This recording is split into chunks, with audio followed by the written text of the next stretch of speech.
Very excited to be here. Thank you for coming out. So, if there is one absolute truth about revenue, which I learned along the way, is that revenue has a gravity to it, particularly revenue growth. It's tend to slow down over time unless you do new and different things, right? And that's pretty much true for every company over time. But the most successful companies out there don't do that. They have inflection points. There are tilts within their trajectory when something changed at some point that materially impacted that behavior. And so one of the things I've been obsessing about is really this idea of how do you do that? How do you change that trajectory? How do you find those inflection points, and how do you create a system that does that? And it's been a minute. As you were mentioning, it's been 14 years in the business at this point. It's been a journey through 5 companies, 3 that I co-founded, 2 of which I sold, and other 2 that I joined as a senior leader, plus a few investments here and there. The company that I was running before this was called Espresso. It was Facebook advertising optimization for small and medium businesses. We ended up running more than $1 billion in Facebook advertising budget through the platform for more than 10,000 customers. So it was a fun story. We ended up being one of the top 5 partners for Facebook back in the days, and the number 1 by number of advertisers, because everyone else was focusing on a small number of big advertisers, and we were doing the opposite. So there was the Facebook Ads Manager by global usage back then, and then at Espresso. Kind of weird. So when it comes to revenue, the thing that I tend to go back to is that most companies end up missing out on a lot of revenue opportunities that they could be able to capture if they knew that they existed. And so one example here to really represent this point, if you have a prospect visiting your pricing page, and then someone in trial converting to paid, and then a third person activating in trial, all happening within the same month, all people belonging to the same company, that would be a clear upsell opportunity for most organizations here, right? And yet, most organizations cannot really recognize that behavior when it's happening, because each and every one of the data points that are necessary for this are scattered across different repositories, not really connected to each other, as a consequence, not really actionable in any way.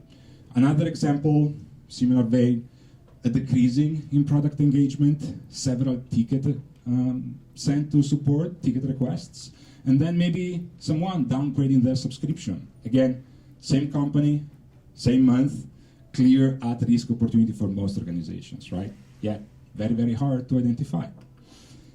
And the reason for that, if I think about the most fundamental idea around this, at least the reason I could find, is this divergence between the old idea of the conversion funnel and the reality. So we all grew up with this one, right? The hourglass funnel going from awareness to conversion, and then when SaaS came along, there was also retention and expansion. But reality is dramatically more complex than that. This is a mapping from Gartner from a couple of years ago about the B2B buying journey. You can see similar stages, but it twists and turns, multiple decision makers back to the previous sessions, and people going back and forth in the stage even before talking to you at all. Plus, new and existing macro trends don't really help either, right? You have ever-increasing customer expectations and ever-increasing data available across the board, and increasing tech stack complexity, not to mention increasing resources cost and turnover, plus increasing cost of acquisition when it comes to customers, and market competition. So, you might have heard about this as well. Product-led, yes. Product-led growth, revenue, sales. So it's a lot.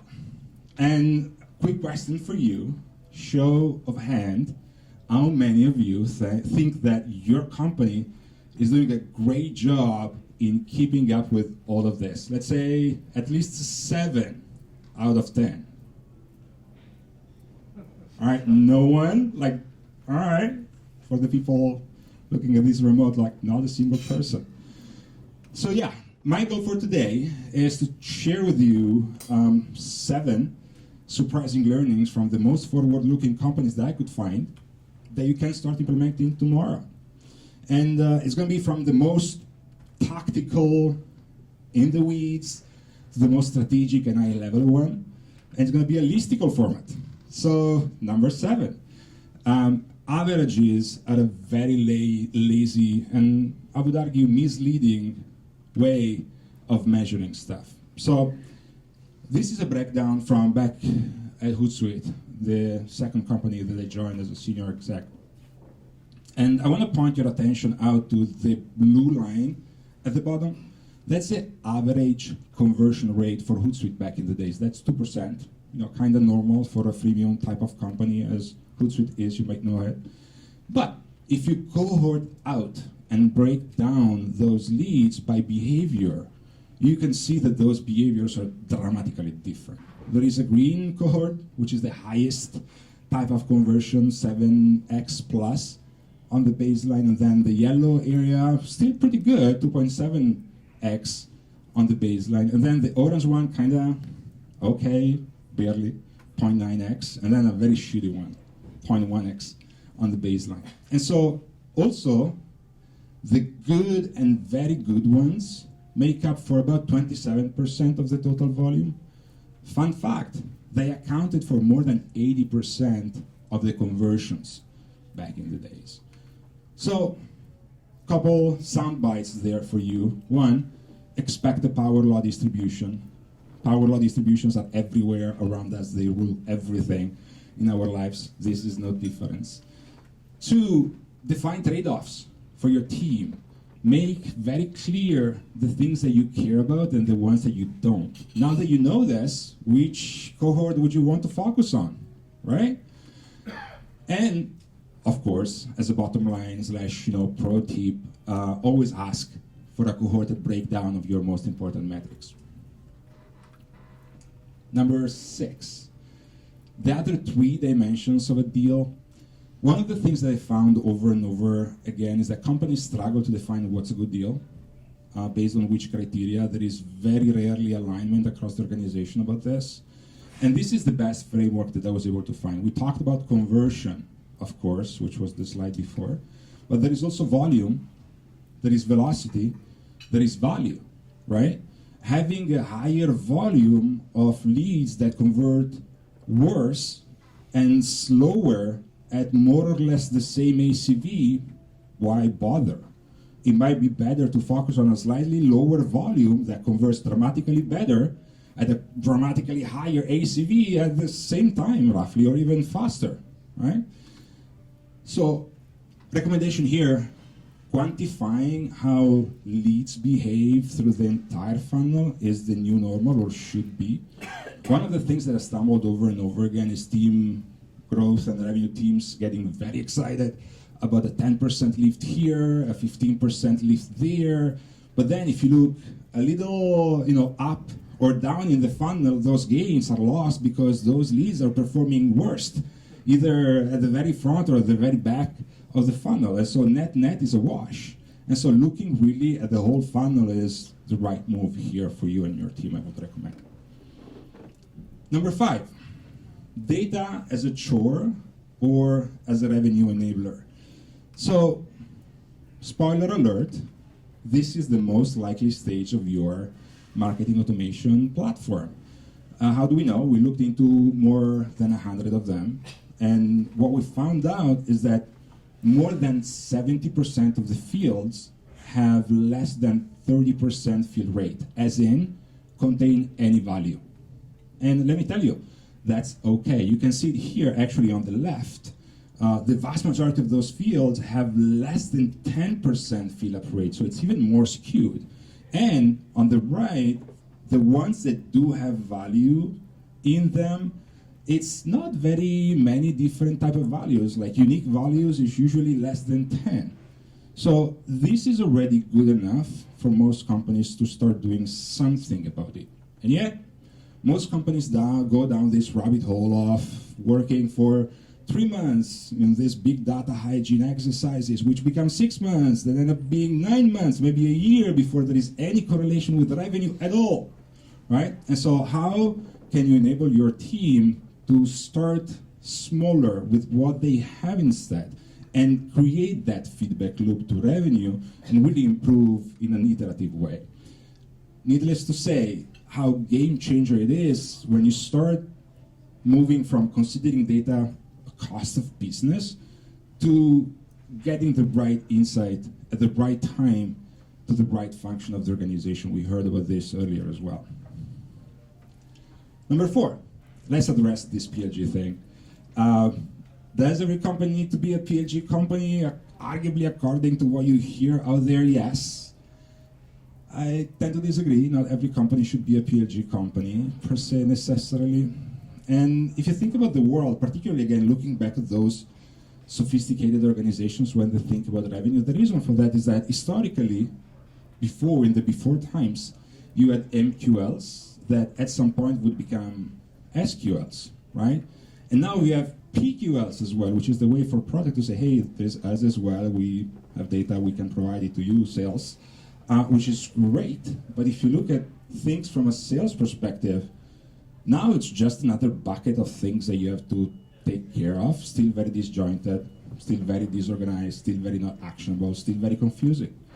And so what we're seeing companies doing here instead is take elements out of marketing and KPIs out of sales and out of product and out of ops and finance and create this emerging property which is really mapped out across 2 dimensions. 1, activity.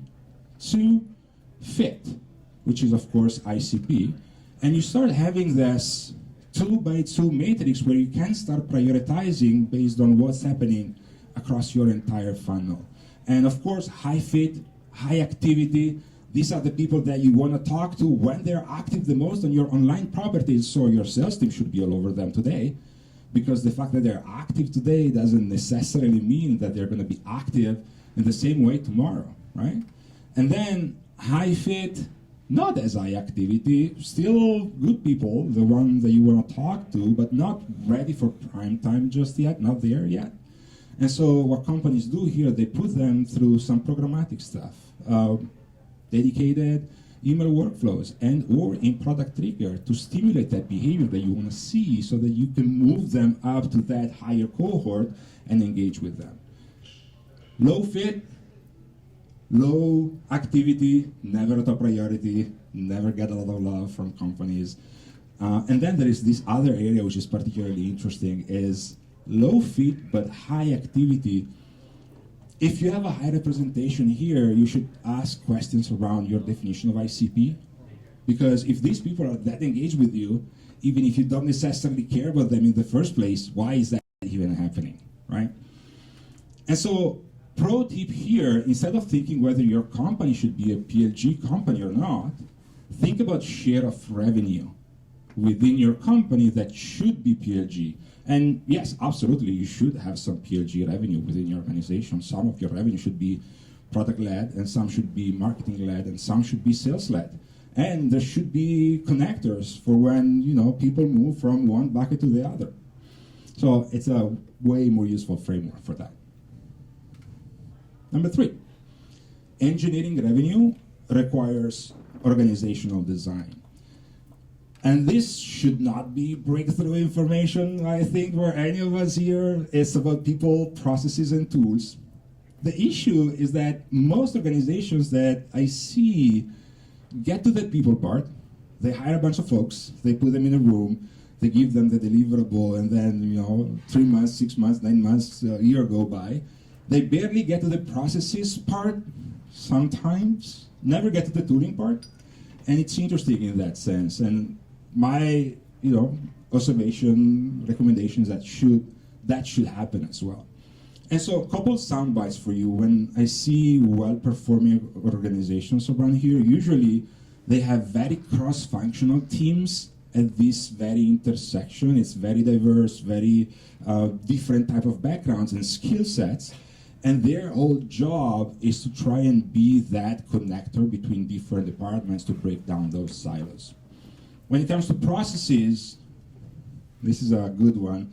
Every company thinks and speaks about itself as a customer-centric company, but most organizations still behave in a very departmental-centric way. So how do you translate like thinking about yourself and talking about yourself as a customer-centric company to actually behaving like one? It's a really interesting question to address. And of course, another one of the recommendations here, one of the things that I've seen over and over again working well is, a testing and learning and iterating type of process. And this is true mostly for every company within the product organization, for several companies within the marketing org as well, when it comes to conversion rate optimization or paid user acquisition specifically, but rarely at this point when it comes to this RevOps or ops in general type of function. And so food for thoughts there as well. And when it comes to tools, don't reinvent the wheel. Most companies still go there and rebuild internally the engine for this. And it's a lot of work and a lot of resources and a lot of time for something that end up being more or less the same, more or less all the time, and not necessarily core or differentiating. So why do that? Would you rebuild a payment processing tool at this point? Probably not. And the idea here, the goal, is really to create connective tissue, like glue and grease in between your entire go-to-market stack. And so, like, the overarching pro tip here is the ops, so far in most organizations, as far as I've seen, is kind of a service provider, but in the best performing ones, in the most successful ones, is really a strategic partner. Number two, almost there. The opportunity cost of time windows. This is a bunch of interesting topics that we talk over and over again. Some of them we heard them earlier as well with different words, but this idea of temporal realities, we touched on it earlier as well. It's the idea that some things are true today, they are not going to necessarily be true tomorrow, they were not necessarily true yesterday. COVID was a temporal reality, of course, an external one, but there are internal temporal realities as well all the time. Strategic leaders, every quarter, they tweak the direction of the company. Every quarter you want to go a little bit up market or down market, or you're launching a new product and you want sales to focus on that for a couple of quarters, or you're prioritizing a certain ICP or deprioritizing a different one, or focusing on a geography and defocusing on a different one, right? All those adjustments are temporal realities, internal ones within your organization. Which leads me to the second point around digital body language and digital reflexes. This is also kind of a new idea. I don't hear too much talking about it, but we love it. Is this idea of your customers, your prospects, doing things on your online properties and signaling stuff to you, which is of course the body language part. And the most successful organizations out there, they are able to pick up those signals and react to those signals in a prompt way, in a timely, appropriate way, which is the concept of digital reflexes, right? Every operator will tell you that following up on a promising lead today versus 3 weeks from now is fundamentally different. And yet, this concept of timeliness, of shelf life, of programmatic time decay doesn't really exist in most tech stack solutions. So why is that? Of course, the third point leads me to this concept of agile organization. And I've heard agile used in the context of engineering teams most of the times, waterfalls versus sprints. But arguably, the entire organization needs to become agile and adjust to those temporal realities that are ever changing. And not only ever changing, but change faster than ever. Of course, hot take, key takeaway here, back to the point before, timely reactions tend to have the highest correlation with success and successful companies. So number one, new complexities require new systems. And it's really kind of a multi-dimensional puzzle that we have been talking about. And this is the closest thing that I could find that really represents that idea, kind of a Rubik's Cube. But really, we're dealing with multiple journeys from multiple touch points and multiple objectives across multiple products, multiple geographies, multiple ICPs. As companies mature, they tend to want to do all those things in parallel. And so the more you can have a tight revenue engine, the more your organization is going to be able to not only adjust to this ever-changing concept of temporal realities, but really thrive in it. So there you have it. 7 learnings through 14 years, and 5 companies. I hope it sparked some ideas and some food for thoughts for your organizations. I think we have 10 minutes for Q&A. If you have questions, am I doing a good job here? Doing great. All right. Any questions? Yeah. What did PLG mean on the slide? Product-led growth. Yes. And it's the idea that product should be a source of leads for sales, which of course is the case. Yeah, you will hear talking a lot about this year. Yeah, I was just in that journey that you talked about, in basically setting up yourself internally. You had the processes and then the tools to follow that.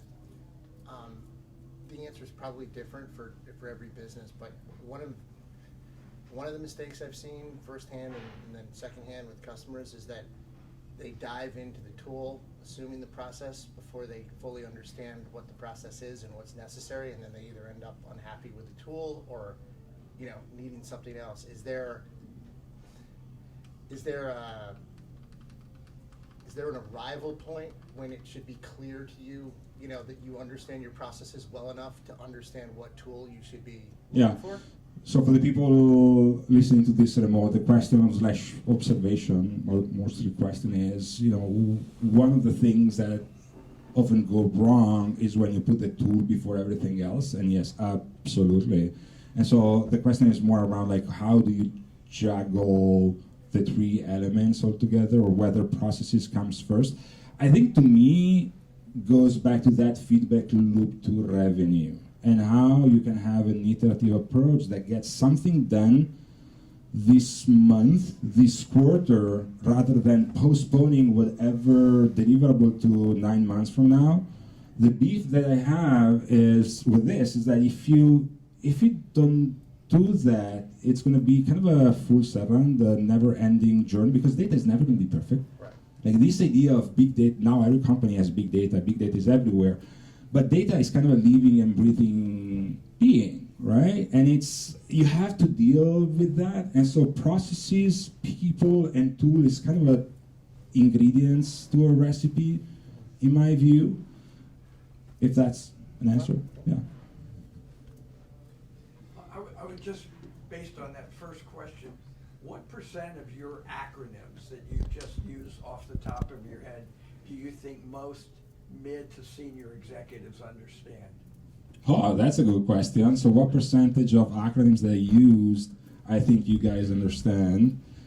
Or like a mid to senior level person understands? Yes, because earlier on it was said that millennials and the largest growth of employees is the younger segment, and you're using a lot of acronyms. Right. Someone asked, I'm just curious.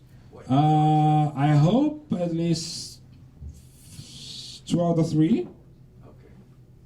Is that the case? Oh, I don't know. Oh, okay. If you ask here, it would be... Because the first question, again, for the people listening in was, what's PLG, right? And so PLG, of course, is product-led growth, and there is a lot of conversation around it. Yeah. Sure. So going back to the PLG, so Mhm. if a marketing qualified lead is inbound marketing lead, they think it looks good, they pass the sales. Yeah. Sales qualified lead, I'm assuming that's sales generated it from prospecting. PQL is what the customer product qualified lead. Yeah. They did a trial and then based on Correct. that. So the outcome of PLG, product-led growth, is a PQL, which is product qualified lead. So effectively what the theory of it says, which is, effectively a rebranding of self-serve as a motion. So the idea is you have a set of actions that people can do autonomously in product that qualifies them as relevant for an upsell conversation or for something else to exist, or an upgrade conversation. Someone visiting an enterprise price page 3 times last month, or someone adding a ton of coworkers and collaborators to the product, if that's a product that you have, or someone looking at roles and permissions as a feature set. Those are all signals that there is like a bigger type of conversation going on, even if this person is a single person with a $15 per month price point, and all these things are happening, would you probably think about something else possible there? Probably yes, right? Yes. All right, so I think something we maybe all struggle with is with every new tool that comes out, it's like, oh, that's just got to be in your tech stack. How could I ever get rid of Outreach? How could I ever get rid of Salesforce? How could I ever get rid of this? How could I ever get rid of that?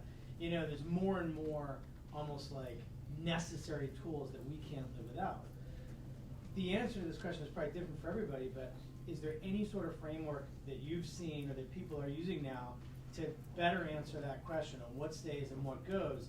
Yeah. Is it a certain amount of money we should spend per rep, not $1 more, that's the average? Is it which tool is gonna, I mean, there's so many ways to look at it, right? So again, repeating for the people listening in, so many tools, all like new tools coming all the time, and so that's so confusing and annoying. How should we think about it? Which, like, when it's too much, and when should we consider continuing on investing in them?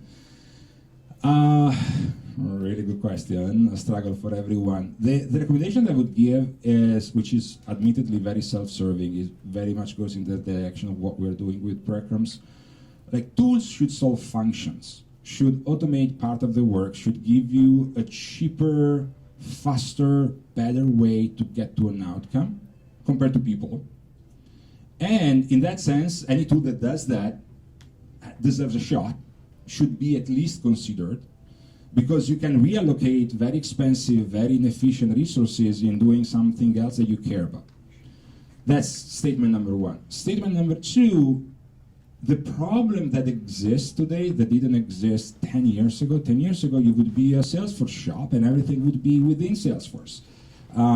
Today, not so much. Today, companies have 150 plus tools within their tech stack by the time they get to $25 million in revenue, and that increases over time progressively. And so, to me, the question now and the trend is toward using best-in-class vertical tools to do the job that they can do better than anyone else. And that's all great. But there is also conversation to be had around the fact that this creates a very fragmented, very disjointed environment where the tools at some point need to come together, or the function at some point needs to roll up into somewhere more holistic, and that's not really happening. And it's creating a lot of inefficiencies that companies today are solving through people. And to me, that's the next layer up, like the evolution of the go-to-market stack specifically for the next 5 to 10 years is, how do we make those like tens, if not hundreds of tools work together in a way that's serving our overarching revenue objective? Is that a good answer? Yeah. Okay, thank you. Is it fair to say for your last slide, the rubric cube graphic, that multiple everything, like multiple customer journeys, multiple geographies, multiple ICP being the ideal customer profile, that this really only represents more mature companies and not really the case for earlier stage? Yes, so the question is, again, for the audience at home, is this more later stage versus early stage? Yeah, absolutely. At the beginning, you are one of everything, right? It's one journey, like a bunch of touch points, one customer profile, and then one geography, one product, one of everything. But the reality is that as companies evolve, it's always, those things are kind of shifting. Like different points in time might have different types of or varieties of those things. And as the company matures, it tends to want more. And so to expand from that one of everything into what's the next adjacent best thing that I should think about, right? And so as you become more and more mature, you do tend to have multiple of those things. If you think about multiple product lines or business lines, yeah. But it is a definitely later, like mid to late stage type of organization. I think last one? Yeah, one. Last one. Very good one, so make it count. So you talked about, I think you threw out price earlier, product price earlier when you were talking.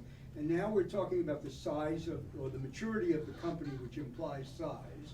Not only revenue, but employees.